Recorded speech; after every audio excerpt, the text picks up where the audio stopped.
টোটিনি এসো। আসি।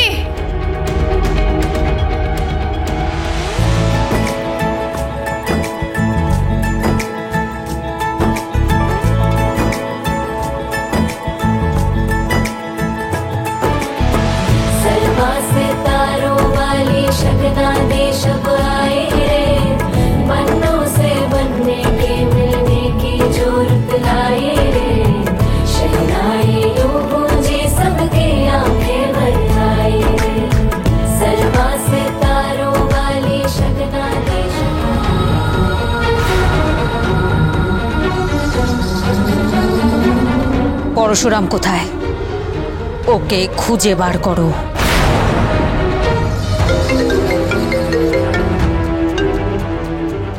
হ্যালো সর্দি, আমি কবির বলছি। হ্যাঁ কবির। সর্দি, আমি সন্ধ্যাবেলায় বর্ষে ওই বাড়ির দরজায় দাঁড়াচ্ছি। সেটাই তো স্বাভাবিক কবির, আজকে তোমার আর আরাধ্যার বিয়ে। এনিওয়েজ, আর কিছু বলবে তুমি? এভাবে রুক্ষভাবে কথা বলছেন কেন? আমি যা ভুল করেছি তার জন্য ক্ষমা চেয়েছি, বারবার ক্ষমা চেয়েছি। আমি আপনাকে অনুরোধ করবো যে আমাকে বরণ করার সময় আপনি কাইন্ডলি যদি থাকেন, মানে আপনি যদি বরণ করেন। আমি বরণ তো করে মেয়ের মা। আপনি আমাকে বরণ করবেন প্লিজ, আপনাকে অনুরোধ করছি। একটা ছোট্ট রিকোয়েস্ট, প্লিজ প্লিজ এই রিকোয়েস্টটা রাখবেন। আমি চাই আপনি আমাকে বরণ করবেন। আমি চাই আপনি বাসর জাগুন। আমি চাই আপনি আমাকে সামনে থেকে দেখুন। আমি খারাপ ছেলে নই, আমি ভালো ছেলে। আমি যদি খারাপ হই আপনি আমাকে পানিশমেন্ট দিন, বাট আমি যদি ভালো ছেলে হই প্লিজ আপনি স্টেটমেন্টটা বদলে দেবেন। আমি আরাধ্যাকে ভালোবাসি, আমি আরাধ্যার সাথে সংসার করতে চাই, ওর সাথে সুখে সংসার করতে চাই। আপনি আমার সুখের পথে কাটা হবেন না প্লিজ, আমি আপনাকে অনুরোধ করছি। ফোনটা রাখো কবির। সত্যি প্লিজ ফোনটা রাখো তুমি। Hello hello hello. কেটে দিল ফোনটা, কেটে দিল। জানেন না এখনো অনুরোধ উপরোধ করছি, যদি কোনো মতে কেসটা মিটিয়ে নেওয়া যায়। যদি ওখানে একবার মুখ খোলে, স্টেটমেন্ট না দেয়, আগুন জ্বালিয়ে দেব। গাঙ্গুলি পরিবারের না ওই শিবপ্রসাদ গাঙ্গুলি থাকবে, না তটিনী গাঙ্গুলি, না ওই দুটো বাচ্চা, কেউ থাকবে না। মেরে উড়িয়ে দেব বলে রাখলাম, লাশ ফেলে দেবো।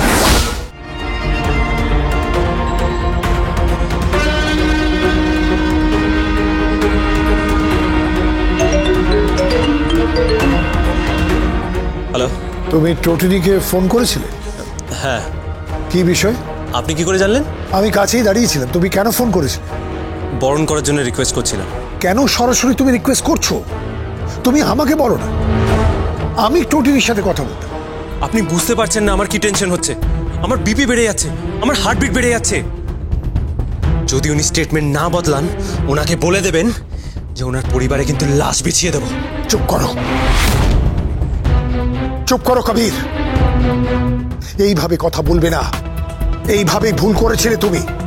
আমাদের কাউকে কিছু না জানিয়ে তুমি ডোরোর পাশে দাঁড়িয়েছিলে, একই ভুল করেছিলে। নিজের পাওয়ার দেখাতে গিয়েছিলে। পাওয়ার দেখাতে গেলে না, ঘুর পথে দেখাতে হয়, সরাসরি নয়। বোকামো করো না কবির, মাথা ঠান্ডা রাখো। এখন আরাধ্যাকে সাজানো হবে, তারপর তুমি আসবে, তারপরে বরণ হবে। টোটিনিকে আমি ইনভলভ করে দেব। আর আমাদের শেষ অস্ত্র হলো বিদায়ের সময় কান্নাকাটি, চোখের জল। সেটা মারাত্মক একটা অস্ত্র। সেই অস্ত্র প্রয়োগ করুন, কিন্তু মাথায় রাখবেন সেই অস্ত্রে যদি কোনো কাজ না হয়, যদি আমাকে কালকে কোর্টে গিয়ে শুনতে হয় যে আমার বেল হয়নি, আমার হাজতবাস হবে, তাহলে কিন্তু আগুন জ্বলবে। তুমি আগুন জ্বালানো কে? দরকার পড়লে আমি আগুন জ্বালিয়ে দেব, তুমি চিন্তা করো।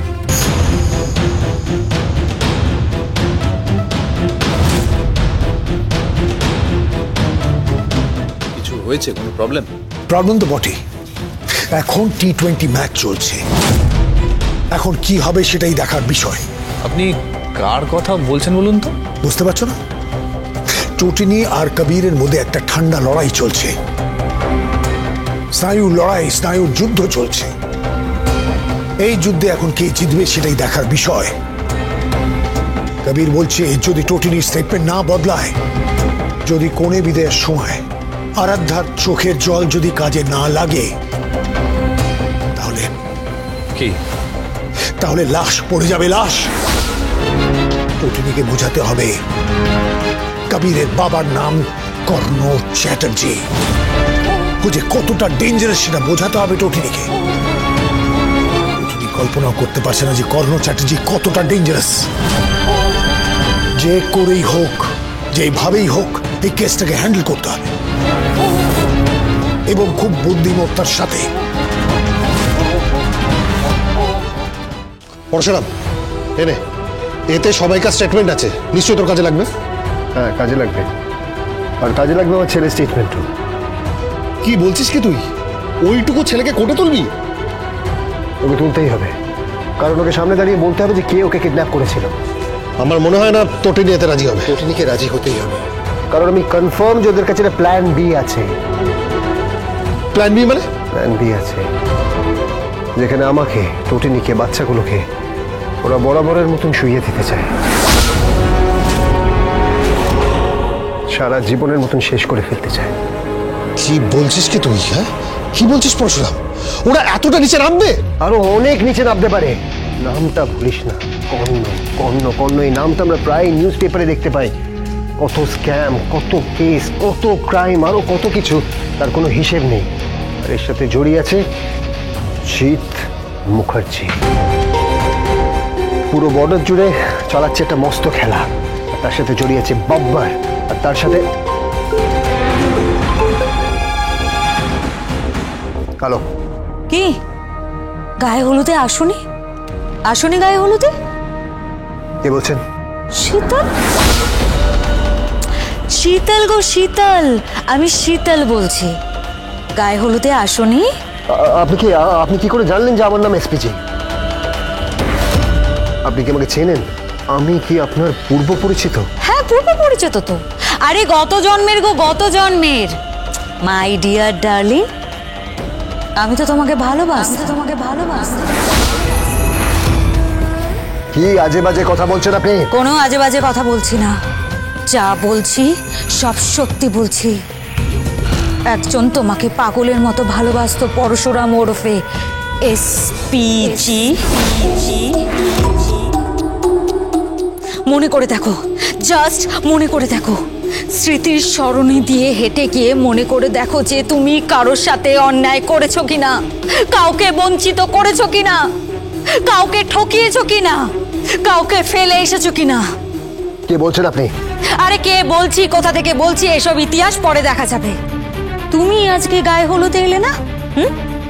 আমি তো তোমার জন্য একটা ছোট্ট যন্ত্র এনেছিলাম, যাকে তোমার ভাষায় বলে চেম্বার। আমি তো ভেবেছিলাম আজকে এখানেই এই গায়ে হলুদেই তোমাকে আমি শুইয়ে দেব। এই গায়ে হলুদেই রক্ত ঝরাতাম তোমার। আচ্ছা আচ্ছা, এই হলুদ আর লালের কম্বিনেশনটা বেশ ভালো, তাই না? হ্যাঁ, shut up, just shut up. আপনি ভুল করছেন। আপনি ভুলে যাবেন না যে আমি কে।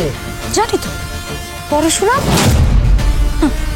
বিষ্ণুর ষষ্ঠ অবতার। পরশুরামের হাতিয়ার ছিল কুঠার, তাই না মাই ডিয়ার? আর এই কমন ম্যান পরশুরামের হাতিয়ার কি?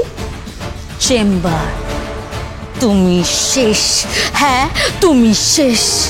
আমি তোমাকে বলছি, আগামী 24 ঘন্টার মধ্যে আরাধ্যা, তোমার ওই শ্বশুর বাড়িতে যার বিয়ে হচ্ছে না, তার বিদায়ের সময় আমি নিজে তোমার লাশ এই শহরের বুকে ভাগাড়ে আমি ফেলে দেব। হ্যাঁ, আমি ফেলে দেব। চিল শকুন তোমাকে খুবলে খুবলে খাবে, খুবলে খুবলে, my dear. So game is over. Hello hello, কি হয়েছে কি? আমাকে ঘিরছে। কারা? সবাই মিলে। এদিকে কর্ণ চ্যাটার্জি, ওদিকে বাব্বার, এদিকে জিৎ মুখার্জি, ওদিকে কবির, আর অ্যাড হয়েছে শীতল।